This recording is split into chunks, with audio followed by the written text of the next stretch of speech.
ba sa anime? O di naman kaya gusto mo rin bang makarating ng Japan? Pero bago magawin ang mga yan, naging bahagi rin sila ng ating kasaysayan. Paano? Ang pananakop ng mga Hapones sa Pilipinas ay umabot ng 3 taon, mula 1942 hanggang 1945, noong ikalawang digmaang pandaigdig. Nilusog ng Imperyong Hapon ang Pilipinas na dating nasa ilalim ng kapangyarihan ng Estados Unidos.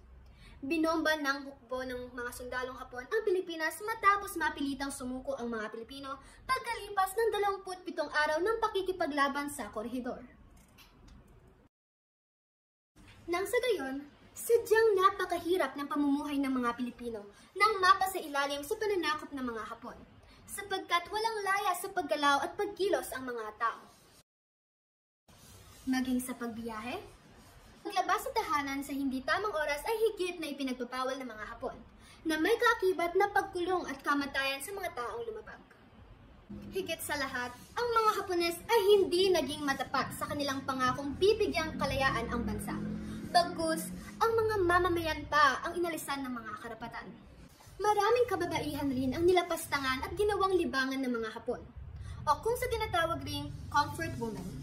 Ang mga kalalakihan naman na napaparatangan ng pagiging gerilya ay inilalayo sa kanilang pamilya at ikinukulong sa mga garison, kung saan sila ay pinahihirapan hanggang sa mamatay.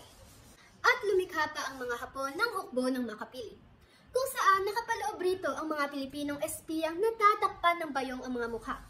Sila ang nagsisilbing tagaturo ng mga paghihinalaan at darapin ng mga Hapon, at idinadala ito sa garison. Kung ako ang nasa kanilang kalagayan, bilang isang estudyanteng nag-aaral sa panahon ng Hapon, ay pagpapatuloy ko lamang ang aking pag-aaral sapagkat yun lamang ang aking tungkulin at kaya kong gawin. Sa kabilang banda, sa panahon na kakailanganin ng aking tulong upang ipaglaban ang kalayaan ay handa akong magpupuwis ng aking buhay.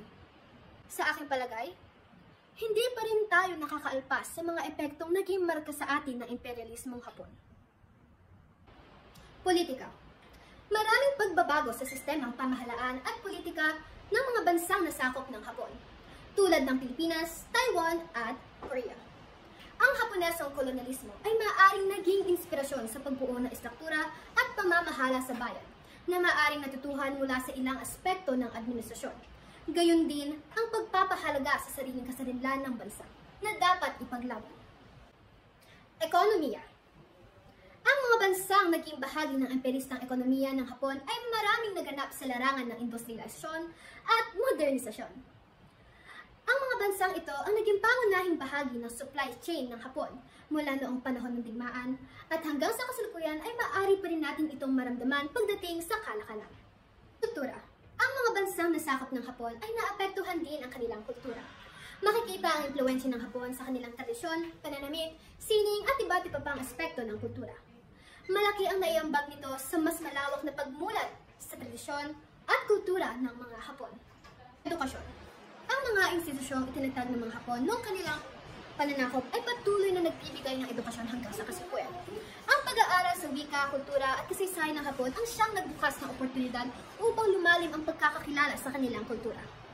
Kabilang rito ang mga paaralang nagtuturo ng Nihongo. Relasyon sa Hapon.